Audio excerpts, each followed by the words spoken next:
Today, we are very fortunate to have Ruth Mojica to talk to us about the best kept secret. And there's a whole lot about Ruth that she probably won't share with you, but I know she's a former educator. Ruth has one of our affiliate leaders in our Cleveland County affiliate. She, since 2015, has been facilitating a family support group. Um, and teaching family to family, NAMI Smarts, and numerous other things. She's been known to do book studies for us. She is an extremely well-read person, a great resource in that area.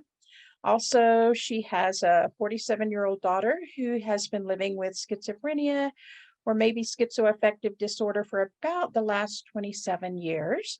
So she's got a lot of experience to share with us, and hopefully will share with us the joys and the benefit of being part of a family support group. So Ruth, with that, I'm going to let you introduce yourself in any other way that you would like to and just let you begin. Okay.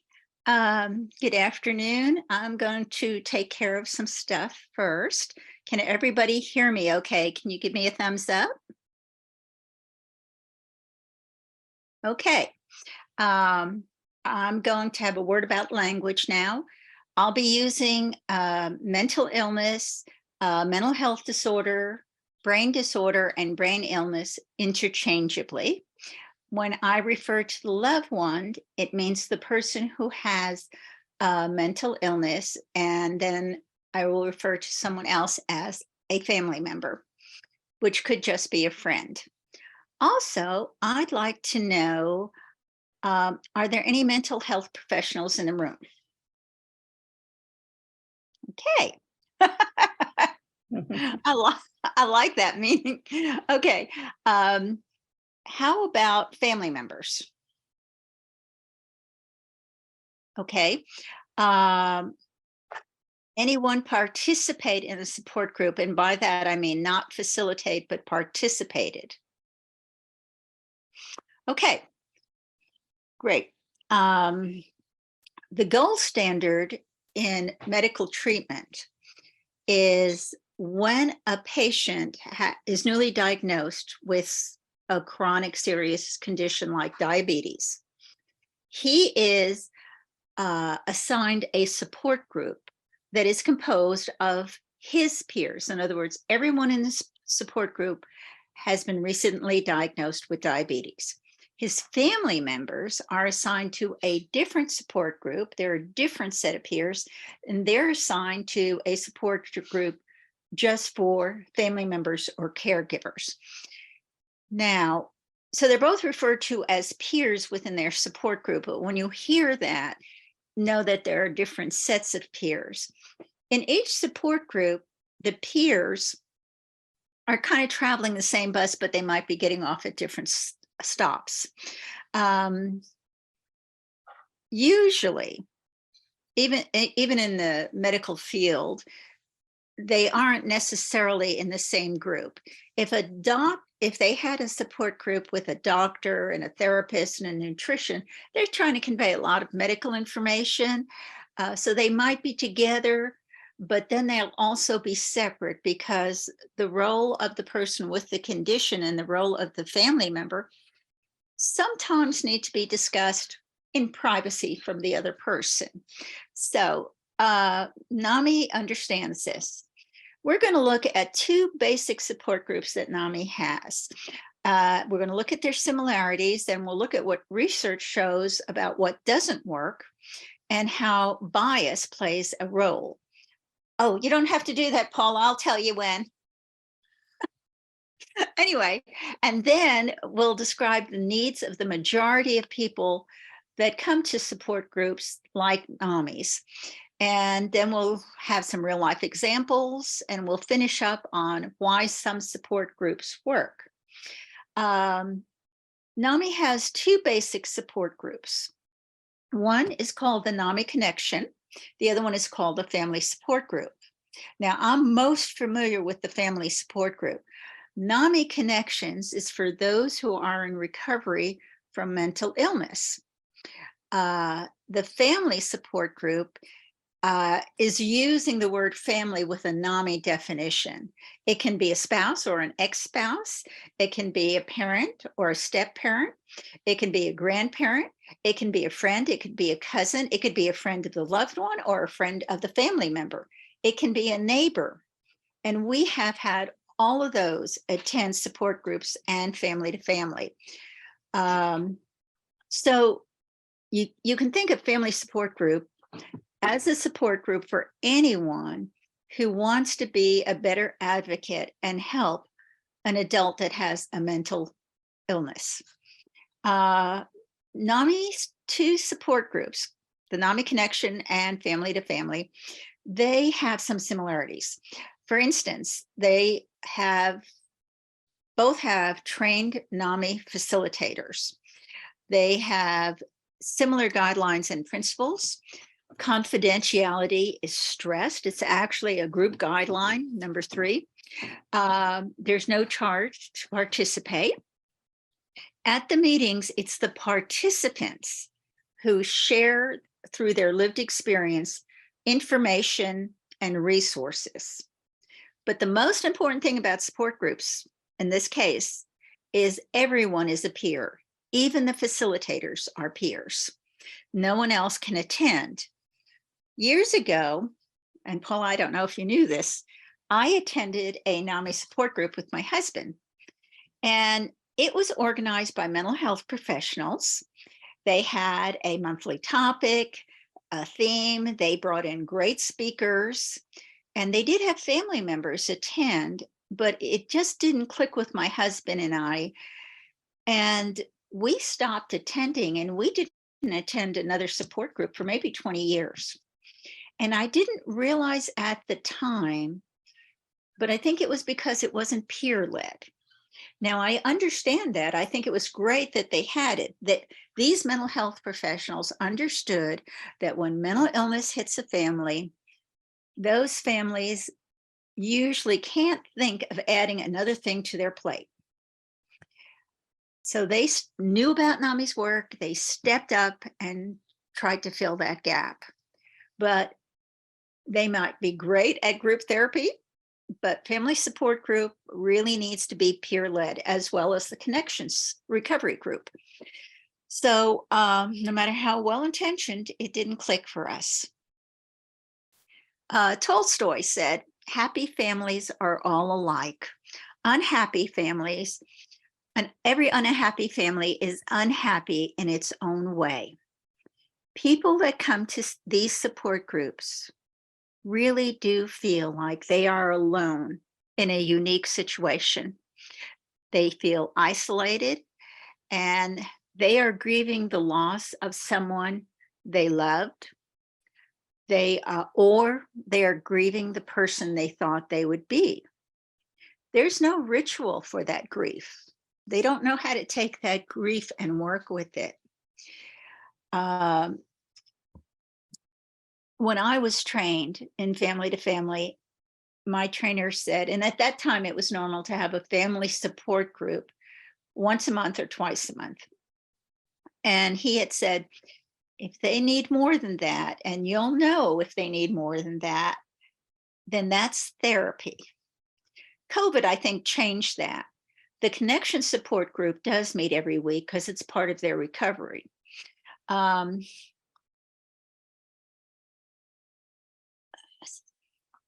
So here we have people that are suffering from an ambiguous loss.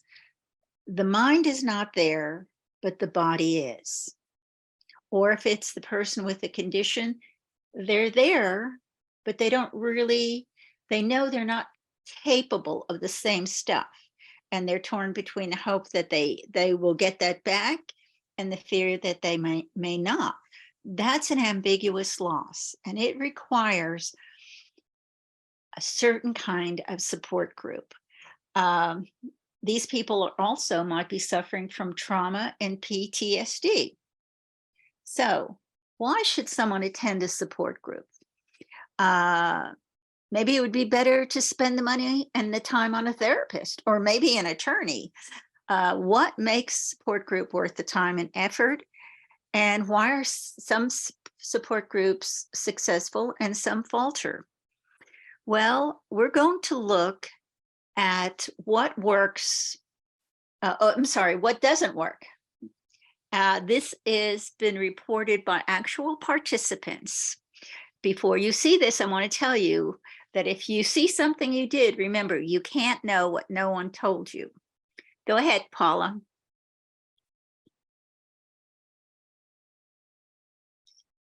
This is what actual participants said does not work. So the TP is the person that the family member or the person with the condition is talking to. It could be a therapist, it could be a friend, it could be a family member. The person told them, everything will be okay. The person avoided me or changed the subject. The person tried to fix it. The person talked about her own experience. The person belittled my feelings, meaning, well, it's not as bad as you think. So-and-so has this happen to them. The person didn't allow me to cry or be sad. The person analyzed the situation. The person pushed his own spiritual beliefs. Thanks, Paula. We're going to look at 3 of these right away. Number 1, changing the subject. Everyone wants to distract from pain, including doctors. Now, doctors are being taught that healing happens when you go through it and you are with it. Denial and distraction don't work in the long run.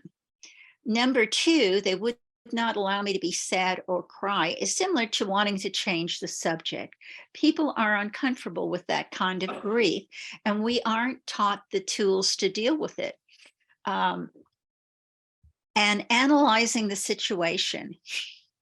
Going back to the medical field, answering a feeling with a fact doesn't work for anyone, including doctors. Hence, med schools are now teaching classes on what they call deep listening or the compassionate connection.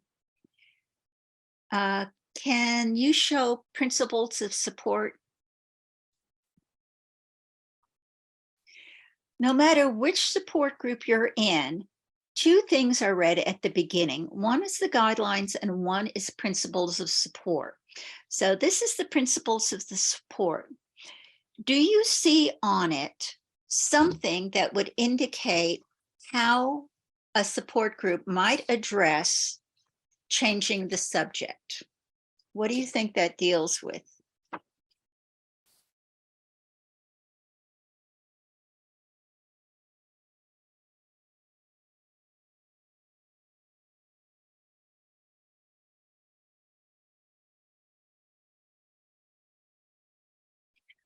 Well, do you think it has something to do with number 1? We will see the person, the individual first, and not the illness. Okay. I think that would be appropriate because they're in grief and you know that person is in grief in front of you. So you want to deal with that. Anything else?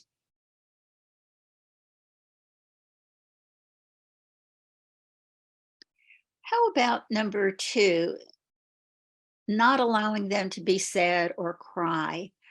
It's similar to wanting to change the subject, but I think number 4 also, better coping skills. Number 7, we won't judge anyone's pain as less than our own. How about number 3? They tried to fix it for them. I know some parents really want to fix things. Kid gets in trouble in school, they're going to fix it. Kid is having trouble with the sports team, they're going to put them on a training program.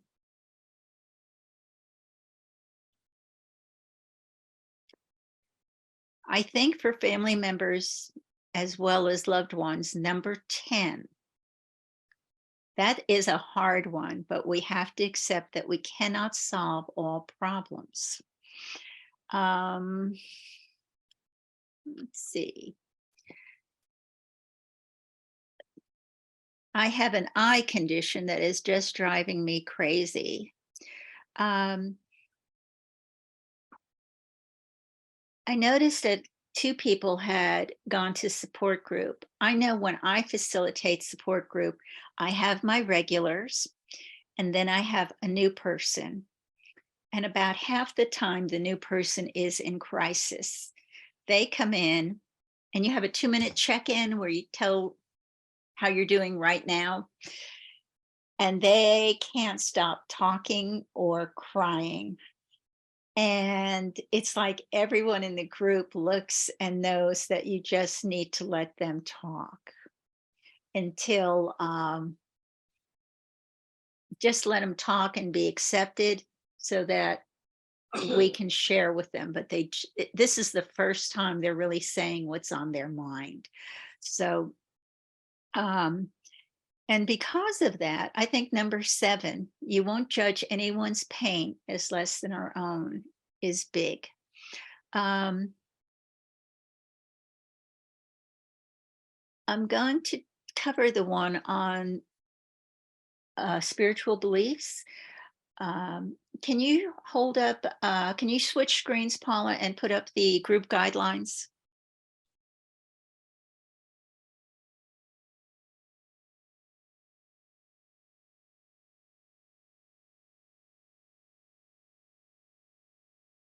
So you just saw the principles of support. We go around the room, we read them, and that way everybody knows what they are and is reminded.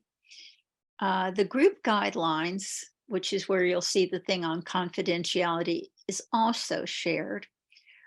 But take a look at number 4, be respectful.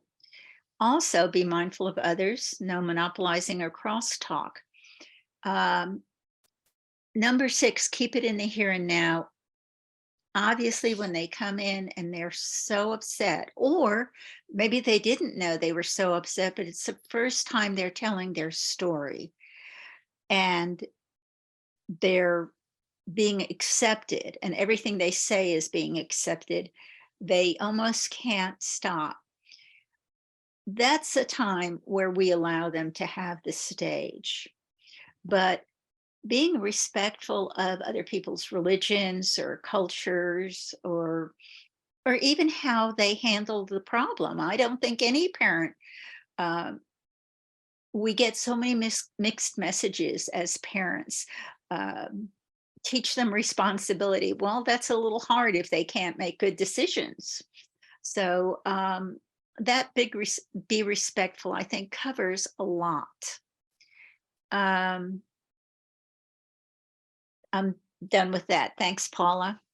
Another famous quote is, "We all see life not as it is, but as we are." Our biases develop over a lifetime and they help us to make decisions and they help us to see the world, but they can also hamper us. Now, a lot of the people that come to our support groups have been shamed for having the condition or have been shamed because people think they caused the condition. That's a bias. Now, you may think that you don't have a bias, but it's just part of growing up human. There's a reason why we develop them. And I can share so many experiments, but I'm going to share one, a recent one. These radiologists, specialists, highly trained people and experienced were told to look for these small cancer nodules on these CT scans.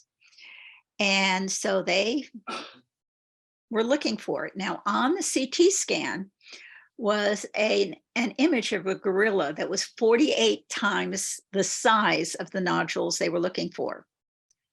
Absolutely none of them saw it. This is an example of bias. You see, very often we see what we expect to see. Medical professionals do it. We do it. It's a form of protection. Who's in our group, who's not in our group, who's a stranger, who's dangerous. Our biases help us sometimes, but they also hinder us. But because we deal with people that have a mental illness, we need to be very sensitive to that so that we can confront it when we see it. Um, in support group, when it says we see the individual first and not the illness, we separate that out. In connections, they're doing it with people that have the mental health condition. In family, we know that the family member can be difficult, but we also know that there was a time before that took over and that that family member remembers that person.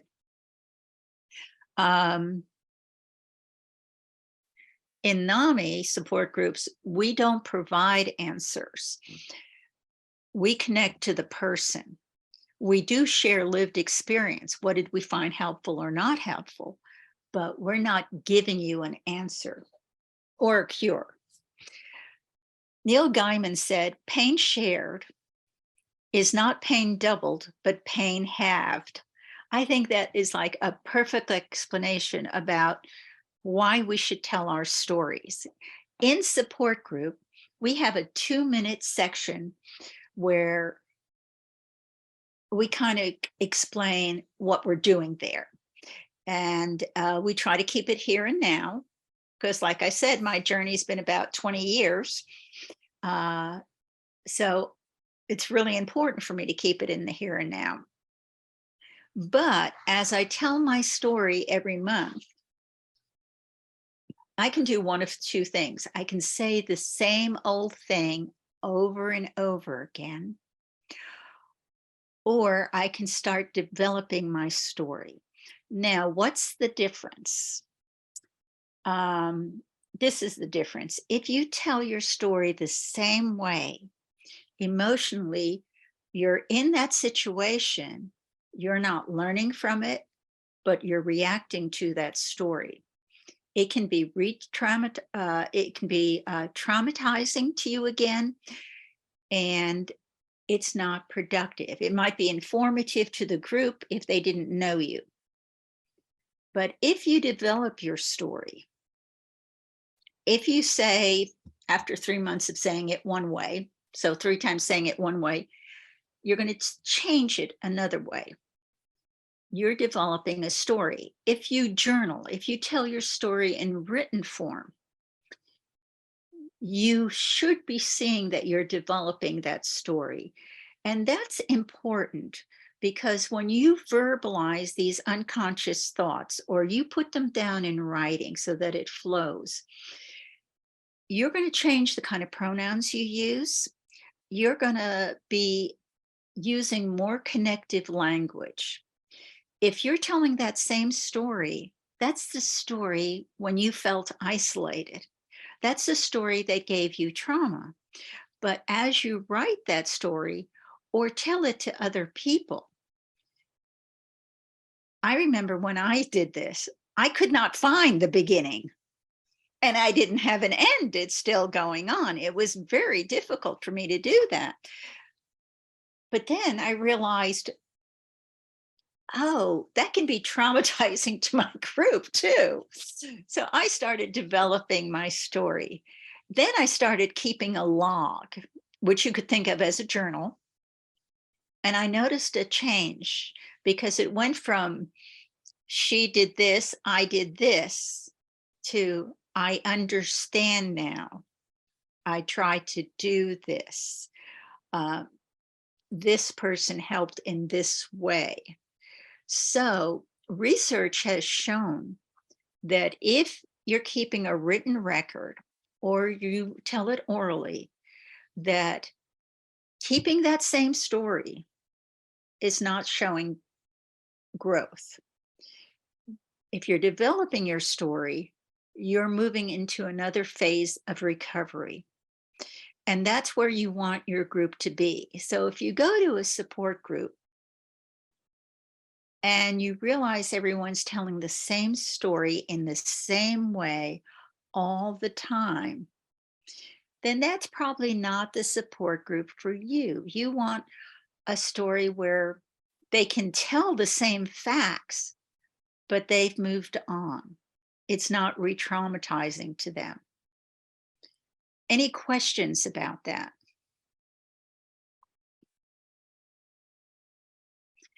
Um, so here's the first real life story.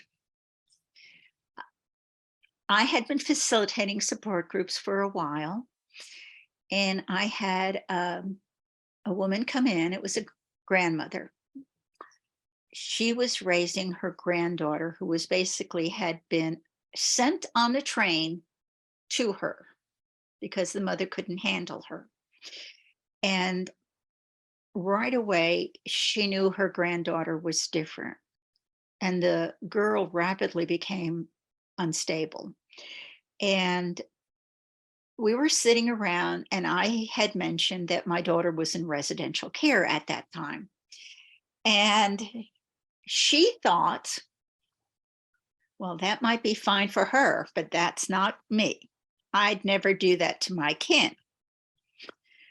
But she didn't say that. And she came to support group fairly regularly for several years. And she went and she took family to family. And the funny thing was, she was wonderful in family. She just threw herself into it. But I still didn't hear this story. Anyway, the granddaughter got so unstable that pretty much they were on first name basis with all the CIT in that neighborhood.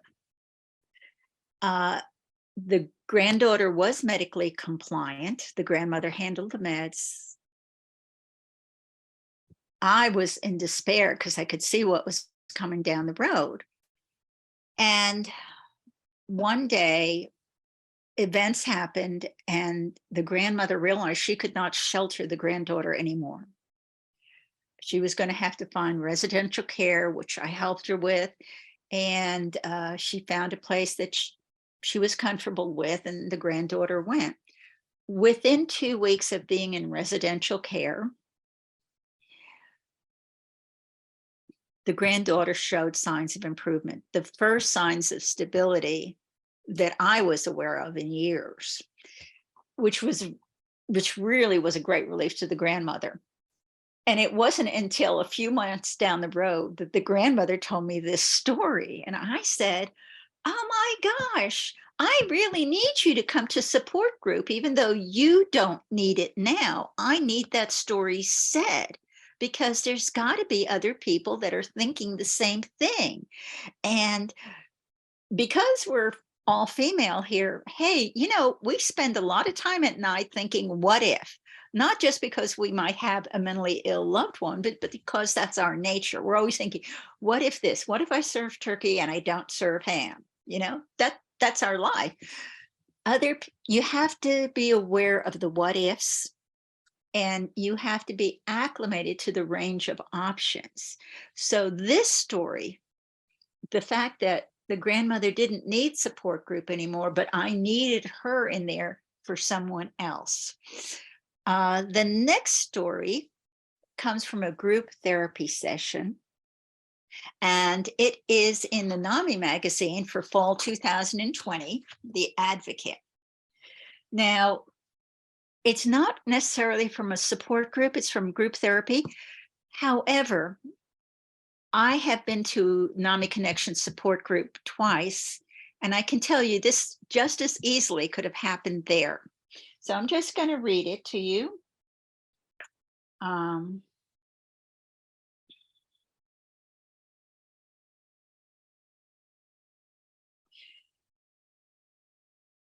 It's never been much of a challenge to figure out everybody's story in the places I've been institutionalized.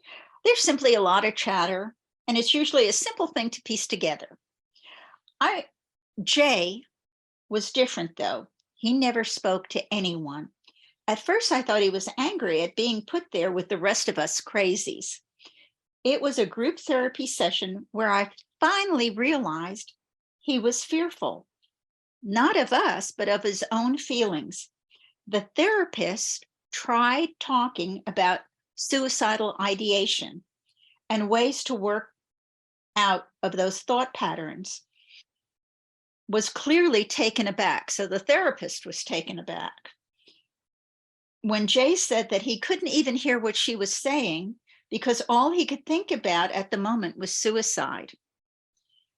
The therapist responded with how hard it is to be a teen and how these thoughts can take root while dealing with everyday stresses of teenage life. Jay's facial expression changed to one of confusion. Her words weren't connecting to his experiences at all.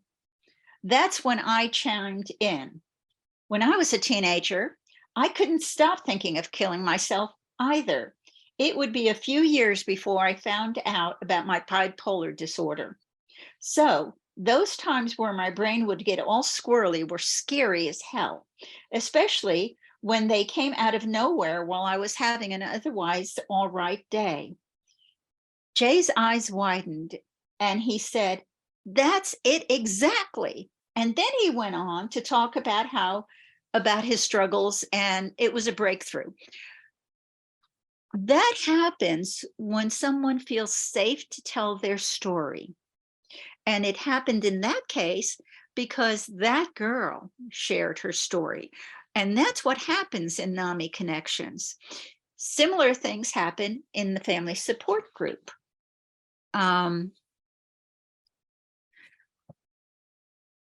She's still working with Jay, and I found this interesting. The fact that his ideations were suddenly all consuming was different from anything I had experienced or heard from. So I asked him, what happened at the time things were their usual and then they weren't? As it turned out, Jay had been given a medication that caused the side effects in his teens. He didn't really believe it at first until I briefly shared how, again, as a teen, it turned out that a lot of my hallucinations and other psychotic symptoms were the result of getting prescribed meds that research eventually showed were risky to give to people like me. So Jay went on to talk to his doctor, and that stopped his hallucinations. I just thought that was a great story. This is from a book called What to Do When Someone You Love is Depressed. And the fellow's talking about the role of a confidant or somebody at a support group or a therapist. And your role in these moments is to be a beacon of light, flashing the proximity of the shore without comment.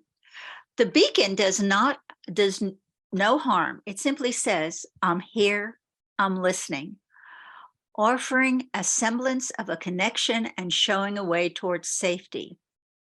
So in NAMI support groups, we don't provide answers, but we connect to the person. We need to hear and understand how that person perceives their situation. Now, research has shown that continually writing or talking about emotionally upsetting experiences has physiological benefits. Keeping them repressed has consequences. So the benefits could be an enhanced immune system, less doctor visits, improved physical health over time. Holding in those negative emotions or repressing them can trigger dysregulation, the release of the stress level hormone cortisol, which, by the way, is involved with weight gain and immune suppression. So each time you tell your story and you develop your story, you are getting some of those benefits. But here's the kicker. So for years, they said journal writing is good, blah, blah, blah. Well, the recent research has shown that if you write in a journal to get those benefits, it needs to be read. So what happens in support group? You tell your story, you develop your story, and it's like being read, but it's your audience. It's the other members in the support group who are listening to your story.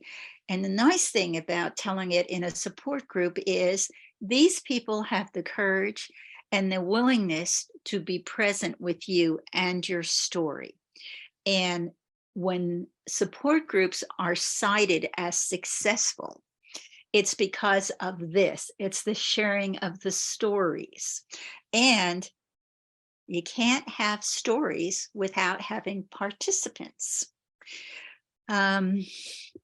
So I want to stop here a moment and talk about healing, because the NAMI Connections group is all about recovery and healing.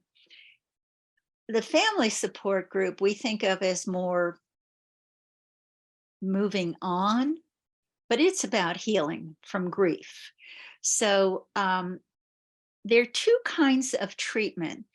There's a linear treatment, which is a pathological process, and then there's circular healing. So a linear treatment is when you go to the doctor because you're not feeling well, and he gives you, he tests you for strep, you have strep, he gives you a pill, you take it, you get better. There's hardly a dialogue in it. It's pathological because it focuses on disease. It cures a symptom and maybe the ailment. The idea is to return you to your old state before you had strep. It's disease-based. It's a biomedical model, hierarchical model. In other words, the doctor's the boss and you're not. And it's passive. The only thing you do is take a pill. Now, with circular healing, it's a natural process. It helps both the person who's dealing with the one who has the problem, as well as the one who has the problem. It's about achieving a new state or a new normal. It's health-based in the sense that it's taking the whole person, and it's a health model. It's collaborative. You have to be able to trust the person you're talking to, and they, in talking back to you, can help you gain insight. It's a very active model. You can see how both the NAMI Connection group and a good family support group can do that. Could you, Paula, please show does and does not work?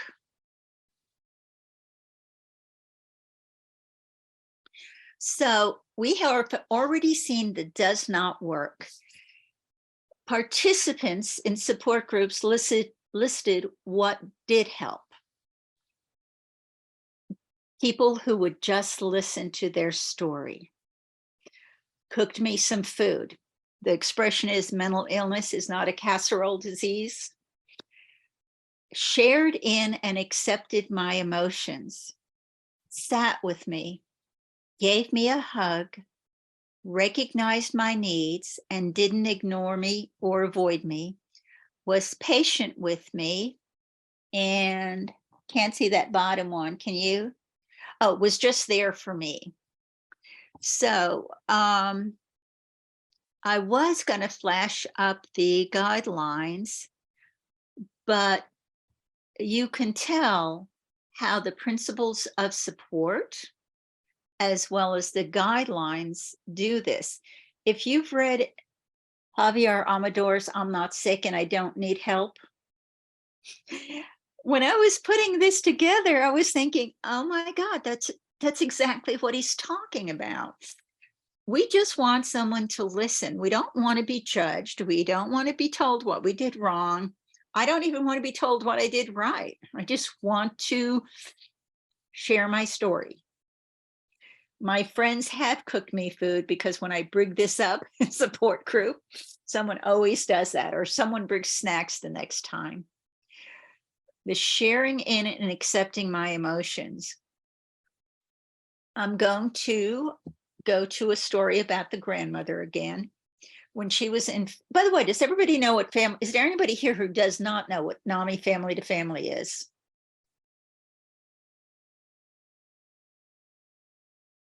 Okay, well, she was in our family to family class, and we had talked about communication.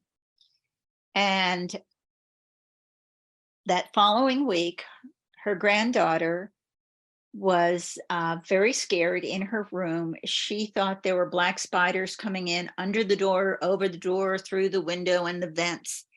And the grandmother went in and tried to use some of the communication techniques that we talked about. And this is with shared in and accepted my emotions. She knew her granddaughter was scared.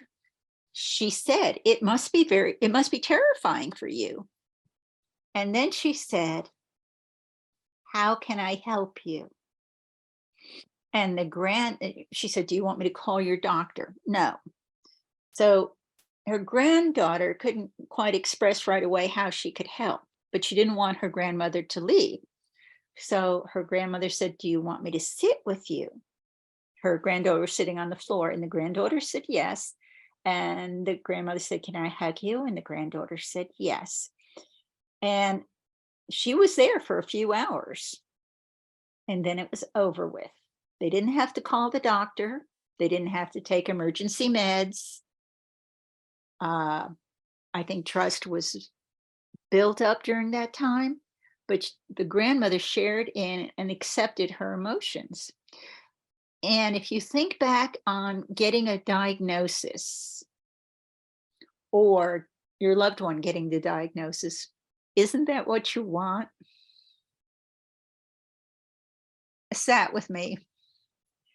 Well, I wish I had copied the Winnie the Pooh cartoon where Pooh just sits with Eeyore because Eeyore is having a bad day. Give me a hug. That happens a lot in support group. As a matter of fact, if it doesn't happen, then I think you need to cultivate that, because people might feel, especially after COVID, they might feel like, we can't touch someone, but that is an important thing. Recognize my needs, didn't ignore me or avoid me. So we don't have training in what to do when people are grieving and we don't understand that, we don't know their situation. But sometimes if you just sit there and listen, that's what they need. Was patient with me. Well, we have one principle that says, patient, empathize with each other's situation. All the time when people are in family, they go, I just did everything wrong. I'm so frustrated. Well, you can't know everything, and you can't know something that hasn't taught you or told you. In support group, everyone is understanding of that. And yes, in support group, we are there for them. Any comments? Okay. So let's see. In support group, we don't provide answers, because people do come thinking we have the cure, but we connect to the person. We need to hear and understand how the person perceives the situation and what they believe they could do to change its course. We're never going to push someone into doing something that we think they ought to do.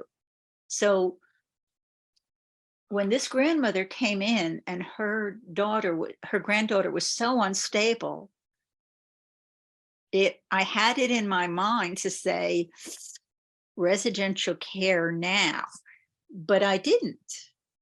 You don't push someone into these things.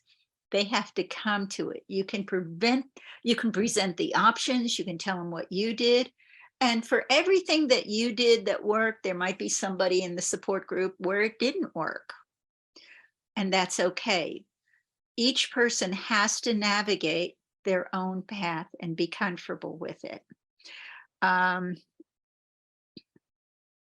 So for the sake of brevity, I'm just going to reference a couple of things that I used. One was the Advocate magazine for fall 2020. And all the research I cited about support groups came from this book called The Compassionate Connection The Healing Power of Empathy and Mindful Listening. It's written by a doctor who actually teaches the course now. It's David Rankel is the name. And do we have any questions?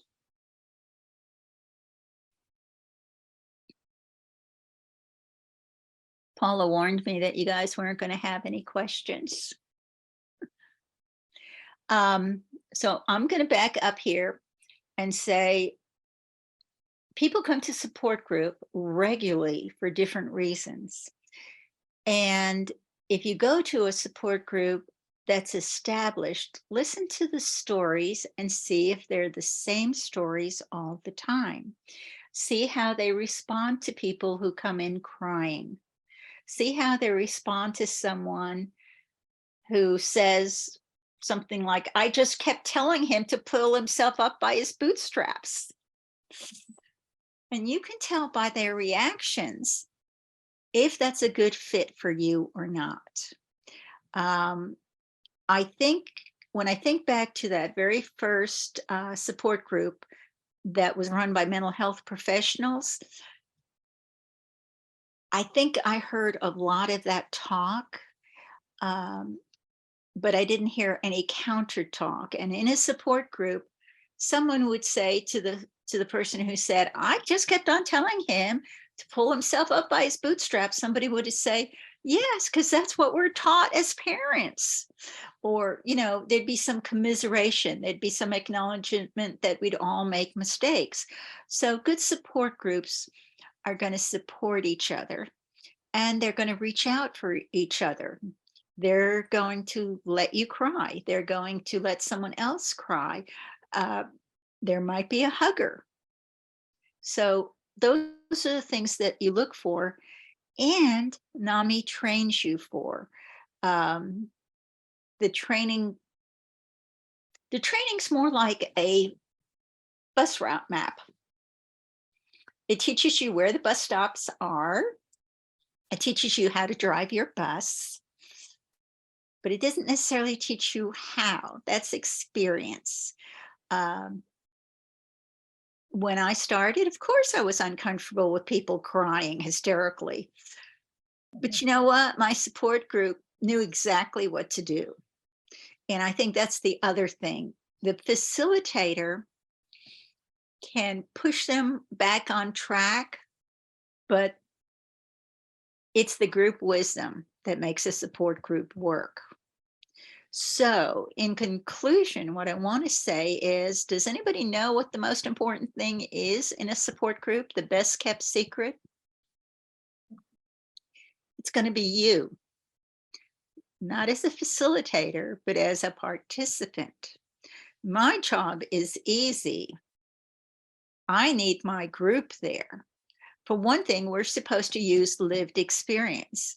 I have a lot of lived experience with the schizophrenic spectrum. I know nothing about anxiety, depression, borderline personality, or bipolar. That's not true. I can lie. I mean, I can, you know, they'll look at me to give an answer, but I'll say, someone who I know that's a regular who has to deal with bipolar, I'll say, what would you tell this person? Because it means more if it comes from someone who has direct experience.